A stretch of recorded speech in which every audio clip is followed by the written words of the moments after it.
ทั้งหลายวันนี้รายการธรรมประทีปส่องต่างก็ได้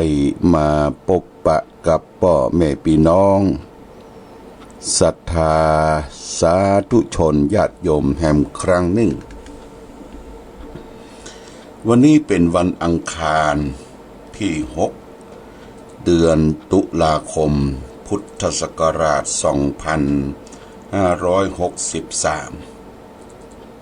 ซึ่งตรงกับเดือนเกื่องเหนือเดือน11ใต้แรม4 ค่ำวันนี้ก็อากาศก็ยังมีฟ้ามีฝนตกลงมาอยู่เมื่อคืนที่แล้วฝนก็ตกลงหยาดหย่อมนะน้ำฝนถือว่าเป็นน้ำอมฤตศักดิ์สิทธิ์ตกลงจากฟากฟ้าสุลาลัยมาฉโลมพื้นที่ที่เฮาอาศัยก็คือพื้นแผ่นดินเนี่ยคือชุ่มชื่นน้ำฟ้าน้ำฝนตอนนี้ก็ยังมีความต้องการสำหรับคนที่จะใส่ใจน้ำทำการเกษตรกรรมน้ำก็บอกค่อยจะเพียงพอปีนี้ทางรัฐบาลก็บอกว่าคงจะมีฝนแรงเกิดขึ้นนะแต่บางที่บางแห่งก็น้ำที่กักกันไว้ในเขื่อนในอ่างในหยังก็เก็บกักรักษาไว้ใจน้ำเพื่อเป็นประโยชน์ญาติโยมบ้านใดเมืองใดถ้าฝนแรงแห้งขอดเกิดทุพพิกภัยเข้ายากหมากแปงอันนั้นถือว่าเป็นวิกฤตนะญาติโยมเป็นวิกฤตแล้วก็นำมาแห่งโรคภัยไข้เจ็บโรคภัยไข้เจ็บญาติโยมสาธุชนทั้งหลายเฮาได้ฟังข่าวจากทั่วโลกว่าตอนนี้ภัยวิกฤตโรคโควิด-19เนี่ยคนติดในโลกเนี่ยประมาณ30 ล้านว่าญาติโยมนะ30 ล้านแล้วก็มีคนตายประมาณล้านกว่าคนละล้านกว่าคน30 ล้านนี่เฮาลองมานึกพอญาติโยมอย่างประเทศไทยเนี่ยมี60 กว่าล้านก็ตายไปเกินประเทศนะอันนี้ทั่วโลกนะญาติโยมทั่วโลกที่ติดกันนักตายกันนักก็คือประเทศสหรัฐอเมริกาแม้แต่ประธานาธิบดีเองตอนนี้ก็กำลังติดโควิด-19ญาติโยมก็อยู่ในช่วงของการหาเสียงที่จะเป็นประธานาธิบดีระหว่าง2 พรรคคือพรรครีพับลิกันของนายทรัมป์เนี่ยนะแล้วก็พรรคเดโมแครตของที่จะลงเลือกตั้งใหม่ก็ทำมือหาเสียงคือระบบประชาธิปไตยของอเมริกาเนี่ยเป็นระบบมาตรฐานญาติโยมประชาชนเนี่ยเปิ้นมีปากมีเสียงเลือกตั้งผู้นำของประเทศและเปิ้นเลือกตั้งผู้นำประเทศแล้วเปิ้นจะยกย่องเทิดทูนว่าเป็นผู้นำประเทศได้อย่างแท้จริงแล้วก็เปิ้นบ่อิจฉากันสมมติว่าประธานาธิบดีคนนี้เลือกตั้งบ่ผ่านเปิ้นก็จะมอบงานส่งให้แก่คนที่มารับหน้าที่ใหม่ว่าขอทำงานนี้ต่อเพิ่มเติมนโยบายที่ยังคงค้างอยู่เนี่ยขอให้เนี่ยทำเพิ่มเติมเปิ้นบ่อิจฉาตาร้อนบ่ฮักล้างกันญาติโยมแสดงว่าประชาธิปไตยของต่างประเทศเนี่ยเปิ้นเบ่งบานบ่ใจอำนาจอธิปไตยเข้ามาปกครอง เปิ้นใจเสียงของประชาชนเป็นใหญ่ประเทศอเมริกาเปิ้นแบ่งเป็น51รัฐญาติโยม51รัฐ51จังหวัดใหญ่ๆแต่ละรัฐนั้นก็มีผู้ว่าการราชการรัฐผู้ว่าการรัฐเลือกตั้งแล้วก็ยังแต่ละรัฐกฎหมายก็บ่เหมือนกันแล้วแต่สภาพท้องถิ่นอย่างรัฐเนวาดาเนี่ยรัฐเนวาดานี่มีเมืองหนึ่งเรียกว่าลาสเวกัสนี่เป็นเมืองอยู่ในรัฐเนวาดาก่อนพื้นที่ของรัฐเนวาดาเนี่ยญาติโยมมันเป็นทะเลทรายนะมันเป็นทะเลทรายไผบ่ไปอยู่ไปอาศัยแล้วก็เปิ้นจัดให้ทะเลทรายน่ะเป็นไอโอซิสเป็นที่พักเป็นที่เล่นการพนันของคนทั่วโลกไปเล่นกันที่ลาสเวกัสเป็นเมืองนะลาสเวกัสนี่เป็นเมืองก็จัดระบบเมืองคือน่าอยู่น่าอาศัยหลังจากที่เมืองได้เป็นเมืองที่ฮ้อนญาติโยมขนาดแต่ว่าเขาออกนอกชานเรือนเนี่ยไปตามถนนตังเนี่ยโอ้40-50 องศาแดดเผาปิววิตญาติโยมจะปลูกจะฟังอะไรอย่างนี้ก็เป็นที่ยากลำบากถ้าจะปลูกพืชพวกจักไข่ขิงข่านี่จะต้องทำเป็นโรงเรียนทำเป็นโรงนะทำเป็นโรงก็มีอุณหภูมิมีเครื่องแอร์เข้าไปปรับปรุงถึงจะงอกจะเงยมาใจได้แต่ลาสเวกัสนี่ดูแลตัวเองด้วยการเปิดบ่อนคาสิโนนะเปิดบ่อนคาสิโน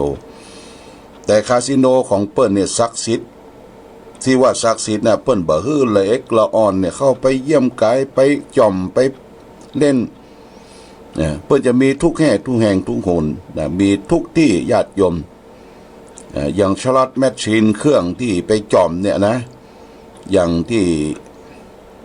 สนามบินก็มีที่ปั๊มน้ำมันก็มีแต่ละออนเนี่ยอายุตั้งแต่18 ปีลงมาเนี่ยไปจ่อมมาได้กำเดียวผิดกฎหมายเปิ้นดูแลกันดีมากและละออนจะไปกินเหล้าเมายาสัมเบเลเทเมาเนี่ยผิดกฎหมายเปิ้นกฎหมายเปิ้นศักดิ์สิทธิ์เล็กละออนนี่ เวลาเรียนชั้นมัธยมเนี่ยจะต้องเข้าคอร์สเรียนขับรถญาติโยมโรงเรียนทุกโรงเรียนจะต้องมีสนามขับรถละออนจบมัธยมต้นมัธยมปลายจะต้องขับรถย่างเหมือนกันทุกคนเพราะว่าจะต้องช่วยตัวเองนะต้องช่วยตัวเองเพราะฉะนั้นระบบระเบียบกฎหมายของเปิ้นนี่ศักดิ์สิทธิ์นะและก็ถือว่าเป็นกฎหมายอย่างยกตัวอย่างเช่นง่ายๆเนี่ยถ้าเอาไปที่ไหนทำผิดระหว่างหนทางเนี่ยหนทางเปิ้นรถวิ่งไปอย่างฟรีเวย์กะอย่าง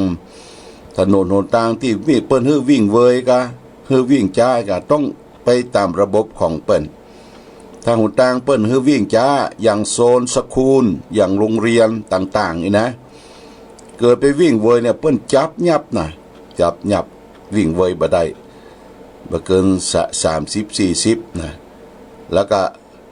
พี่เปิ้นฮื้อวิ่งเวยไปวิ่งจ้าอย่างถนนฟรีเวย์ไปวิ่งจ้าก็บ่ได้เปิ้นจับยับญาติโยมแต่จับยับนั่นเปิ้นจะเขียนแล้วก็เพื่อไปสั่งปรับที่ศาลบ่ได้เสียบ่ใช่ปรับยับเขียนใบสั่งเสียตามถนนหนทางบ่ใช่เปิ้นปรับให้ขึ้นศาลหมดญาติโยมเมื่อบุคคลที่ขับรถได้ถูกปรับยับขึ้นศาลแล้วคะแนนตกคะแนนตกเปิ้นจะให้คะแนนเนี่ยถ้าเฮาโดนจับยับหลายเตื้อเปิ้นก็ยึดใบขับขี่ตลอดชีวิตอย่าไปจับขับรถบ่ได้เนี่ยญาติโยมนะนี่กฎหมายเมืองนอกเมืองนา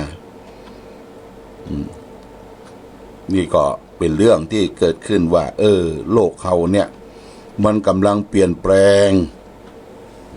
เข้าสู่กลียุคคำว่ากลียุคคือเข้ายากมากแปนฝนแรงแห้งขอดญาติโยมเฮาก็ต้องช่วยตัวเองทีนี้มาดูบ้านเฮาเมืองเฮาบ้านเฮาเมืองเฮาเป็นบ้านจุ่มเมืองเย็นบ้านเห็นบาล่าบ้านห้าบะลงที่ห้าบะลงนะคือโรคโควิด19เนี่ยมันประมาณนักเฮามีการป้องกันส่วนหนึ่งก็คือโดยพุทธานุภาพในทางพระพุทธศาสนาที่เฮาได้ไว้ได้ฟ้าฟังเทศฟังธรรมฟังครูเจ้าสวดมนต์เทศธรรมนี่ส่วนหนึ่งนะญาติโยมนะมันเป็นพุทธานุภาพขององค์สมเด็จพระสัมมาสัมพุทธเจ้ามีเทพมีเทพาอารักษ์รักษาตนตัวและก็ครอบหัวควงเฮือนที่อยู่ที่อาศัยญาติโยมอาจจะบ่เชื่อที่บ่เชื่อว่ามีเทวดามีเทพรักษาที่เฮาบ่เชื่อเฮาเข้าบ่ถึงเมาก็เสาะว่าหากินเมาก็ปักกะวามเสาะเงินเสาะทองสิ่งทั้งหลายทั้งปวงนี่มันบ่เชื่อก็เขาว่ามันบ่มีทีนี้ได้ประสบเกิดขึ้นกับตัวเองเนี่ยญาติโยมนะอาตมาก็เชื่อว่าเทพเทพาอารักษ์สิ่งศักดิ์สิทธิ์ที่พระพุทธเจ้ากำเนิดขึ้นมาตอนที่พระองค์ประสูติก็มีเทพเทพาอารักษ์มาฟุ้งฟักรักษาเทวดารักษาตอนที่พระองค์ได้ตรัสรู้ธรรมก็เมื่อเกิดแผ่นดินไหวเทพารักษ์รักษาก่อนที่พระองค์แสดงธรรมจักรปวัตนสูตรก็มีเทพเทพารักษาและตอนที่พระองค์เสด็จดับขันธปรินิพพานก็มีเทพเทพารักษาเทวบุตรเทวดาคุ้มครองรักษาเนี่ยญาติโยมดาวเหลียวไปดังใดนี่พระพุทธเจ้าบัญญัติว่าต้นไม้ภูเขาเหล่ากาแม่น้ำนาทีมีเทพมีเทวดารักษาเพื่อก็สอนจะตั้งแต่พ่อแต่แม่เวลาจะเข้าแพะเข้าป่าจะไปเยี่ยวสุมาเตจะไปขี้ที่ไหนฮื้อสุมาก่อนสุมาสู่มอกอย่างที่เขาจะได้ชำระขับถ่ายของนักของเบาฮื้อเทวดาอยู่ที่รักษาที่เนี้ยว่าข้าพเจ้าจะได้ทำชำระเนี่ยขอฮื้อเทวดาป้ายไปก่อนสุมาจะขับจะถ่ายคนบเดียวมันอย่างตะพึดตะพือนะญาติโยมเนี่ยไปเลยแล้วก็บ่ฮู้เรื่องฮู้ราวนะบ่ฮู้จักที่ต่ำที่สูงบ่ฮู้จักกาลเวลาเนี่ยทำให้เกิดเหตุเพศภัยอย่างต่างๆเกิดขึ้นมากมายเพราะฉะนั้นลักของคนที่จะพัฒนานะคือบ่ลืมของเก่าและบ่เมาของใหม่ญาติโยมทำใจอยู่ตรงกลางคำว่าบ่ลืมของเก่านะของที่บรรพบุรุษที่เฮานับถือสืบทอดกันมาทางวัฒนธรรมประเพณีจารีตนี่ก็ควรหุมหักรักษาไว้และมาเมาของใหม่ที่เฮาใจถึงวันเนี่ยญาติโยมบางทีมันบัดทนนะเขาแปลงมาถึงวันเนี่ยอย่างที่เปิ้นโฆษณาทางโซเชียลพ่องทางวิทยุทางไลน์พ่องทางเฟซบุ๊กพ่องโฆษณาซื้อนั่นซื้อนี่ซื้อมาบ่เหมือนซื้อมาบ่เหมือนเอาละแค่และเสียหมดอย่างไฟฟ้าก็เหมือนกันไฟฟ้าที่เปิ้นเอามาตั้งยุงตั้งอย่างนี้ญาติโยมย้ายบ่เหมือนลุหมดลุละเละแต่มันบ่แปลงมันบ่มาตรฐานนี่ญาติโยมเฮาตกเป็นทาสของการโฆษณาอย่างวิทยุนะอย่างโทรทัศน์บางทีญาติโยมเปิ้นโฆษณาเฮาหลงไหลข้างไคล้วันไหวไปกับที่เปิ้นโฆษณาก็เสียเงินเสียทองเพราะฉะนั้นเฮาอาศัยสติปัญญาอยู่กับธรรมชาติอยู่กับสิ่งแวดล้อมอย่าไปเป็นตกเป็นทาสของการโฆษณาชวนเชื่อญาติโยมนะโฆษณาชวนเชื่ออย่างญาติโยมพ่อแม่พี่น้องศรัทธาสาธุชนก็เหมือนกัน เปิ้นโฆษณาไปทำบุญที่นั่นที่นี่วำไปกับเปิ้นถ้าวำแล้วสตางค์เขาบ่มีเนี่ยบางทีก็ยืมกันไปทำบุญอยากจะเอาหน้าเอาตาอยากจะโชว์แต่เฮาบ่พร้อมนี่ก็บ่ยะเตื้อญาติโยมเด้อบางทีเงินคนเฒ่าออกเนี่ย800 900หักไปทำบุญเหียจะกินจะหยังจะเลี้ยงครอบเลี้ยงครัวเลี้ยงตัวเองก็บ่กุ้มบ่ปออันนี้ต้องระมัดระวังการดำเนินชีวิตของตนเองที่จริงคนเฮาน่ะถ้าพออยู่พอกินดำเนินชีวิตตามเศรษฐกิจพอเพียงน่ะก็มันก็บ่เดือดร้อนนะญาติโยมนะเลี้ยวไปทางใดก็เขียวชอุ่มไปทั่วพืชพันธุ์ธัญญาหารเข้ากาไร่นาเป็นถั่วเป็นงาเอาไปปลูกไปฝังนี่ญาติโยมอย่างที่บนวัดพระธาตุศรีมหาโพธิ์เนี่ยก่อนเข้าพรรษาอาตมาก็ซื้อพันธุ์บะถั่วฝักยาวแล้วก็ซื้อมะละแก่นใหญ่ๆโตแขนนี่นะญาติโยมไปปลูกคือไอ้พันธุ์บนานพันธุ์ปลูกมันออกนะมันออกฟักออกหยังได้กินแต่ได้กินแต่ถั่วฝักยาวก็ออกอะไรยังก็ออกแล้วก็มะละฝักยาวฝักใหญ่นี่ก็ออกแสดงว่าถ้าเฮามันขยันมันเพียรถ้าปลูกถ้าฝังมันก็ได้กินได้บริโภคได้ใจคะแนนว่าเขาจะไปขี้ค้านตัวเดียวเนี่ยเป็นตัวเชื้อโรคเป็นอบายมุขเกียรติค้านการทำงานนี่นะญาติโยมเนี่ยเป็นอบายมุขตัวหนึ่งในอบายมุข6คนขี้ค้านมักจะอ้างว่าเจ้าอยู่บัญญัติเตื้ออ้างว่าฮ้อนอยู่บัญญัติเตื้ออ้างว่าหนาวอยู่บัญญัติเตื้ออ้างว่าควายละบัญญัติเตื้ออ้างว่าหิวอ้างว่ากระหายคนที่มักอ้างว่าในเข้าข้างตัวเองคือคนขี้ค้านนี่เขาเกลียดค้านการทำงานเป็นหนึ่งในอบายมุข6ญาติโยมนี่ฝากไว้เอาละมาในช่วงนี้เขาก็จะมีบุญใหญ่ญาติโยมบุญใหญ่แห่ง2บุญเด้อบุญที่1นั้นบุญที่1นั้นก็คือเราจะได้ทำบุญทอดกฐินณที่วัดพระธาตุศรีมหาโพธิ์พระเจ้าใหญ่ที่โบนปูนก็จะมีการทอดกฐินและก็ทำบุญสลักกพัดวันเดียวแล้วก็จะมีการสืบชะตาคือแก่ญาติโยมตัวในวันอาทิตย์ที่18เนี่ยญาติโยมวันนี้วันที่16วันที่6ละวันที่6ก็เหลือหันสัก12วันญาติโยมมาก็ช่วยกันเอาซองเอาหยังไปแจกบอกบุญปีนี้กฐินวัดบนปุ้นที่วัดพระเจ้าใหญ่ก็ได้รับความร่วมมือจากลูกศิษย์ลูกหาอันมีนายสมชายหรือไอ้โชค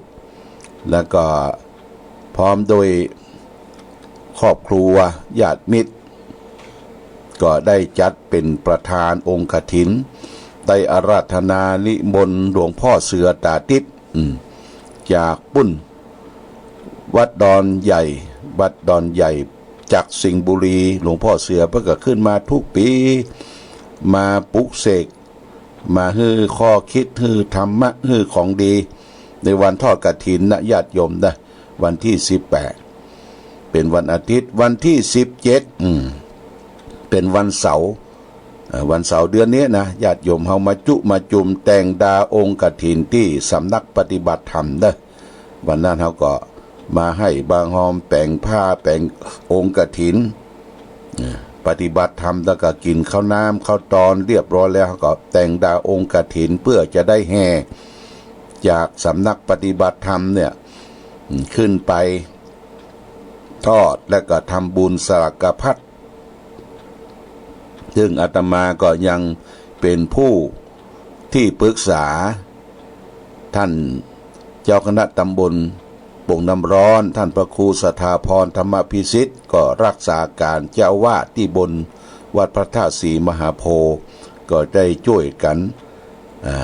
ร่วมด้วยช่วยกันจัด ทำบุญทอดกฐินเพื่อหากองทุนญาติโยมนะกองทุนนี่มาปรับภูมิทัศน์เป็นกองทุนไว้ใช้จ่ายค่าน้ำค่าไฟ